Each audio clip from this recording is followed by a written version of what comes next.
All right, welcome back to Spotlight News. This week we have a special guest with us, Vanessa Drozda, and she was a star on Age of Attraction, and she was just recently in the Pro Football Hall of Fame parade and has received a lot of attention across the nation with her show and being really kind of the lead story of the show, in my opinion. And if you haven't watched it, you should watch it. It's on Netflix, and you can make that judgment for yourself. But welcome, Vanessa. Thank you so much for having me. Fantastic, Vanessa. Just maybe let our viewers and our readers know a little bit that, I think, let them fill them in on the fact that you're from Louisville and maybe a little bit about growing up here. Yes, I was born and raised in Louisville, Ohio. I went to school all throughout, and I went to RG Drag the last 2 years for cosmetology, and I'm a cosmetologist in this area for the last 30 some years. Wow, fantastic. So I know that from watching the show and following you afterwards, that you are spending some time in Louisville, or I'm sorry, you live in Jackson now, spending some Yes. time here in Stark County, but then also spending some time in Dallas. Is that correct? Yes, so I travel quite a bit. So my home base is here. I live in Jackson Township, and I travel back and forth to Dallas. That's where my partner from the show is living right now. And I recently just went to Italy. So yeah, the more I can travel, the better. Absolutely. I feel the same way. I don't get to Italy, but I do get outside of Stark County occasionally. But hey, we're going to talk a little bit about, your journey in this show. And I know I tuned into it during the winter. I think you could still pull it up on Netflix now and rewatch it. But tell us a little bit about Age of Traction and being a feature, star on that show. Yeah, so Age of Attraction came around. I was working with a casting agent. I applied for a different show in 2022, and they were only casting for one person. I didn't get that call, so I completely just let it go, forgot all about it. January 25, I got a phone call to apply for another show. And this one was called Age of Attraction, and it's a Netflix show. It was going to be like the show Love is Blind, except this one was Age is Blind. So they were looking for people who you couldn't really guess their age exactly. And so you were going to go on a dating show and date people and not know their ages until you decided to pair up. And I was single for 5 years, so I thought, hey, why not try it? So I applied, and I ended up getting chosen. They picked 20 women from the US, and we went to Whistler, Canada. We filmed there, and the show ended with five women.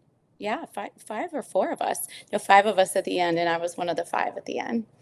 Wow. Yeah. So I know that's a nutshell of what happened as you watch the show, the journey through the show, and you had a very dramatic ending. Yeah. I don't want to spoil for anybody. I mean, if they haven't watched it yet, they might get spoiled anyway. But kind of tell us about how that all went through your process Yeah. of the show. So about the show, yeah. So you get there at the beginning and you start dating. And if it works out, you go into something called the promise room. And when you go to the promise room is when you ask your partner to be in a relationship, and then you have to reveal your age. And that is when I revealed my age to my partner, and we were quite distance apart in age, but we decided to go through, and we moved in together and lived in Vancouver, Canada for several weeks. And then at the end, you have to do something called a commitment ceremony, which you can decide if you want to stay together or if you want to break up. And each couple got to choose their commitment, what they were going to do. Well, each individual got to choose their commitment. And so I had a very surprise ending. For sure. It was exciting ending.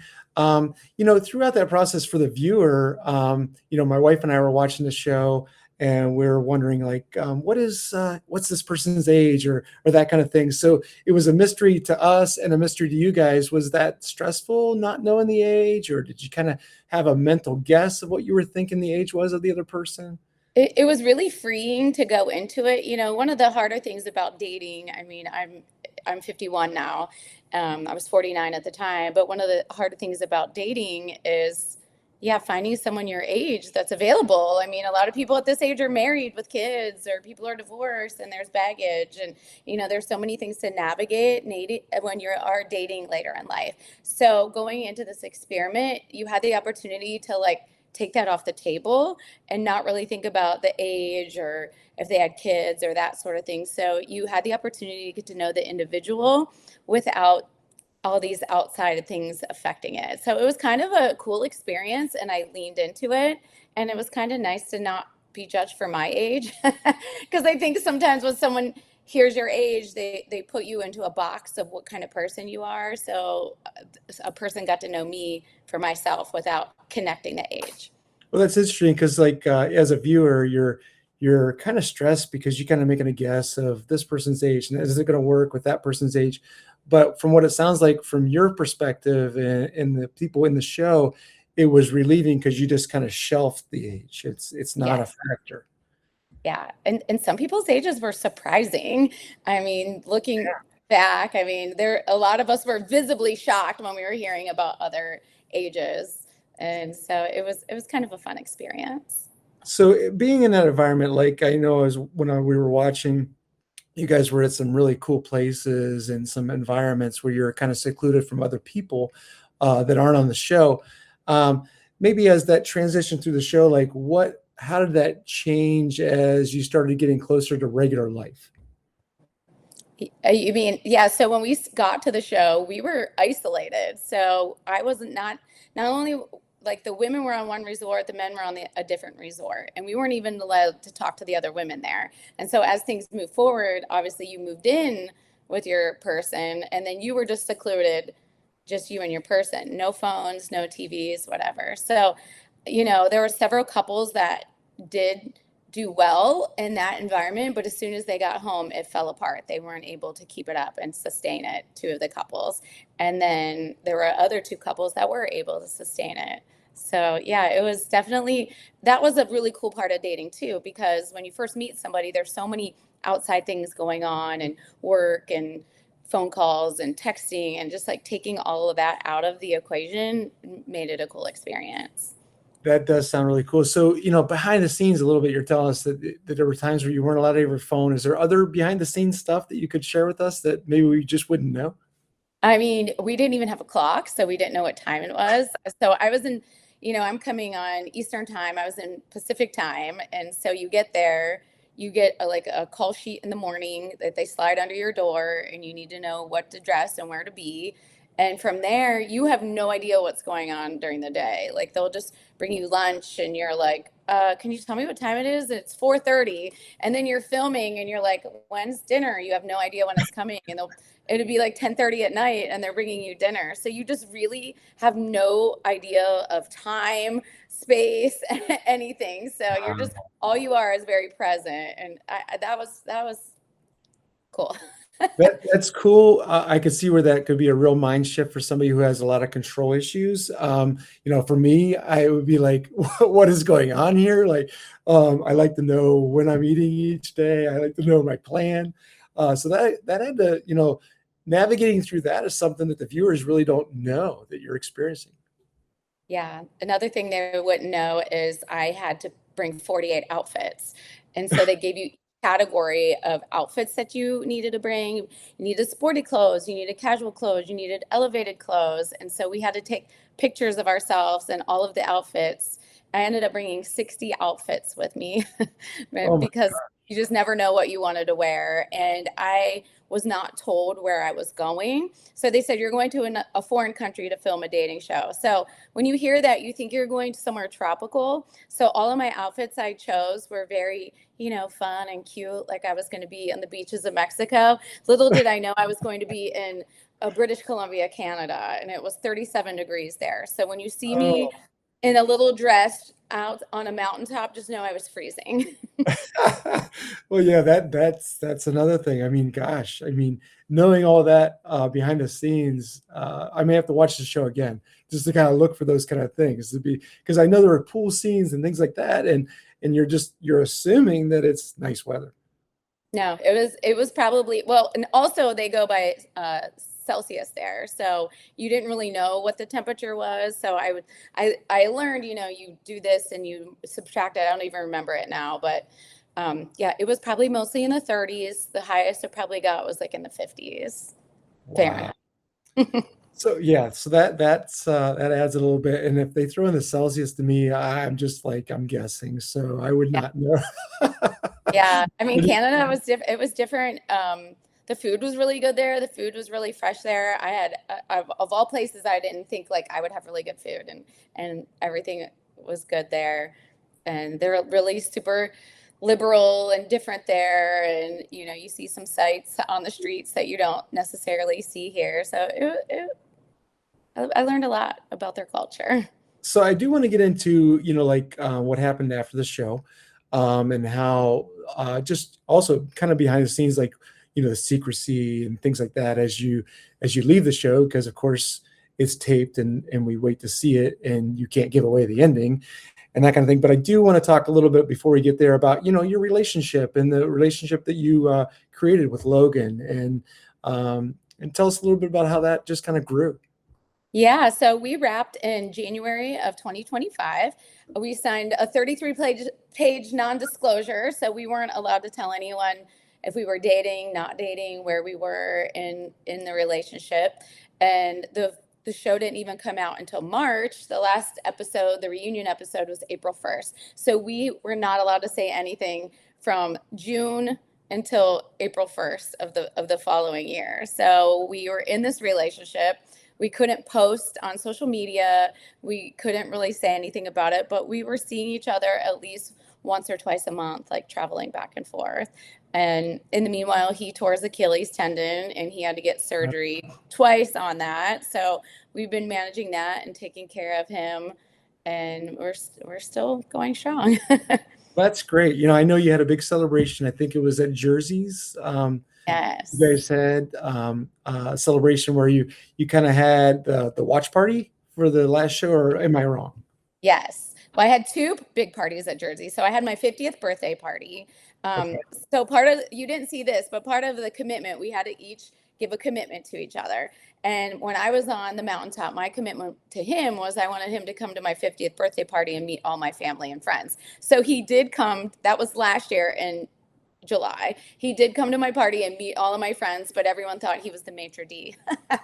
Nobody knew who he was, but some people knew who he was, but they didn't know the full situation. So he did come to that. And then in the finale party we had in March of, was that March? Yeah, that was March or April of 2026. I had a big party at Jersey's M Bar. Shout out to Jersey's and M Bar. They take such good care of me there.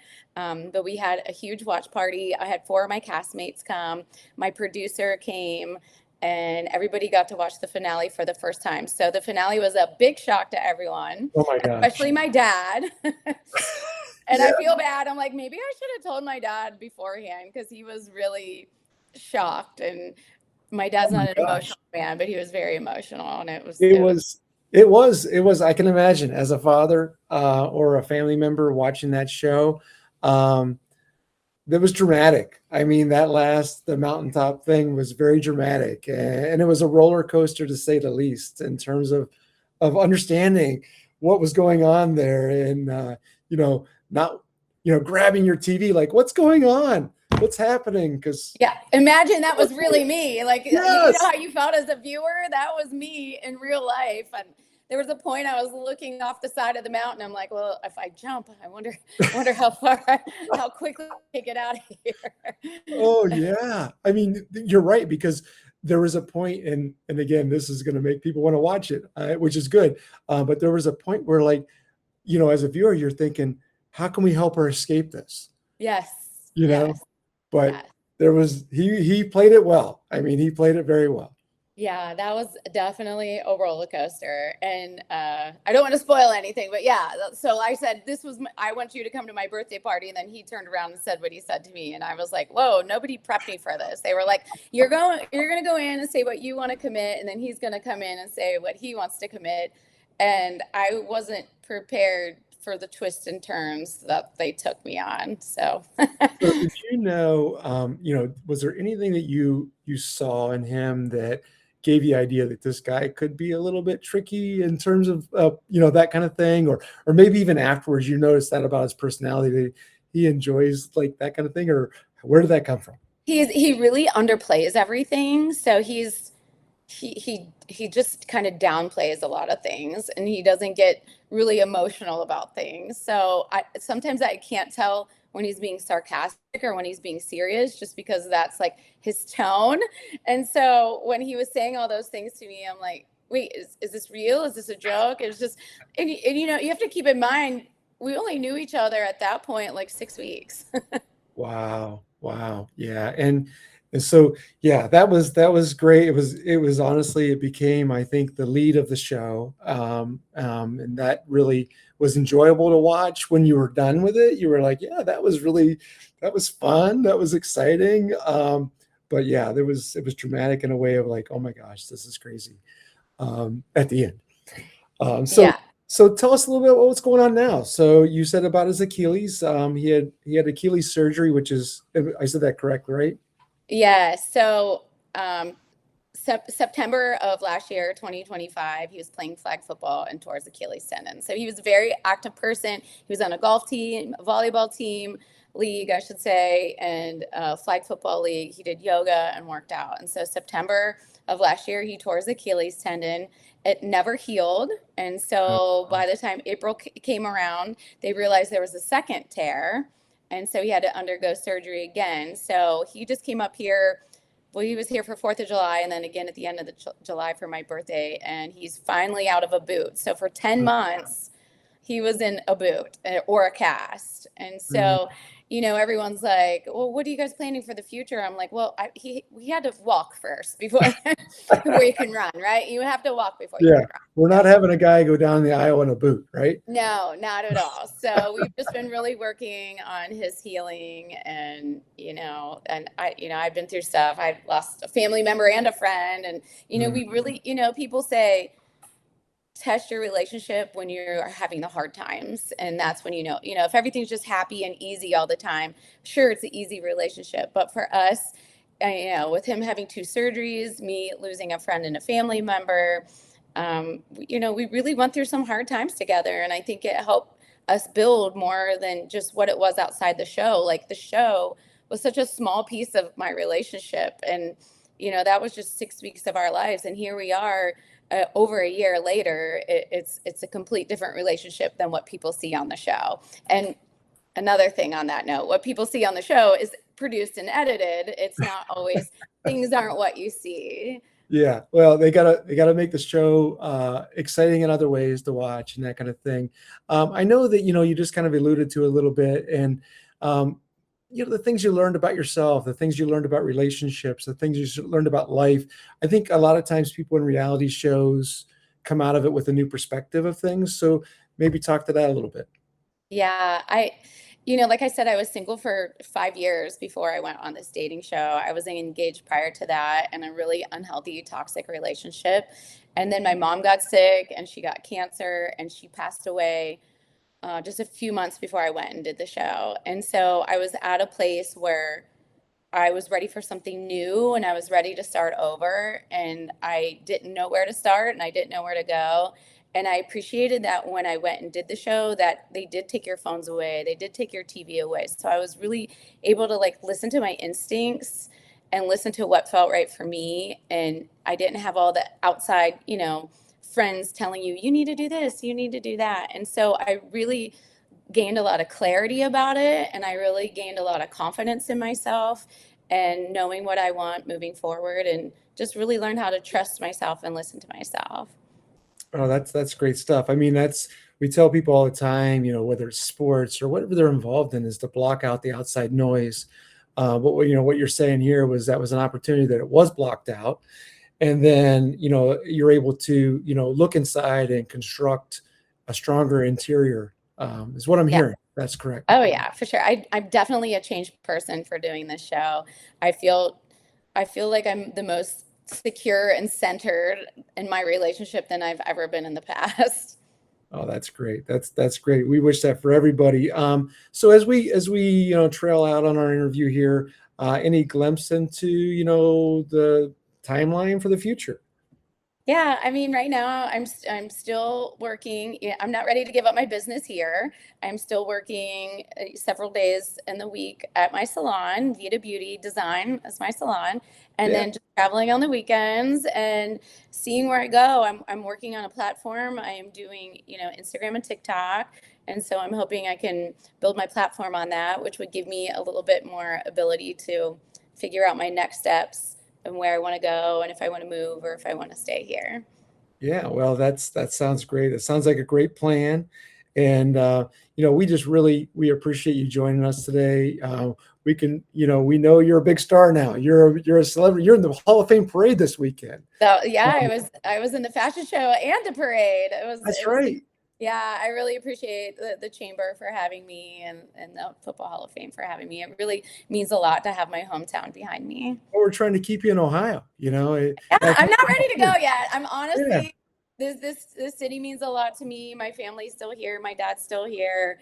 I love my clients. I've been doing here for over 30 years. These people have become my family. They're my friends. They're my biggest supporters, and I'm not ready to let that go. Well, I understand that completely, and that's all. Like I said, I really appreciate you making the time for us and coming on with us, and you're a hometown girl from Louisville, and this Yes. is Louisville news. So we'll put the link into the show and in our publication. We'll also put the link into your salon. You maybe get a few more customers there. That'll help keep you in Ohio. Yes, for sure. Awesome. And if anyone wants to follow me on Instagram, it's Vida Beauty Babe, Vida Beauty Babe. And then I'm the same on TikTok. Fantastic. We can put those in there too. All right, Vanessa. Well, again, thank you for stopping by. We know you're busy. You got a lot going on. You've got a multi-state relationship going on here where you're moving from Ohio to Texas. You've got your salon. You're working on your social media, building that forward. But you took the time to be with us today, and we really appreciate it. I really appreciate you having me. Louisville has my heart. It's my hometown. Fantastic. That's the way it is for us too. And I just want to sign off by saying thank you. And then thank you also for watching today on Spotlight News. A great interview today with Vanessa. And we'll give you the links in our publication on how you can check those links out and visit her social media and visit her salon too. All right. Thanks for joining us today.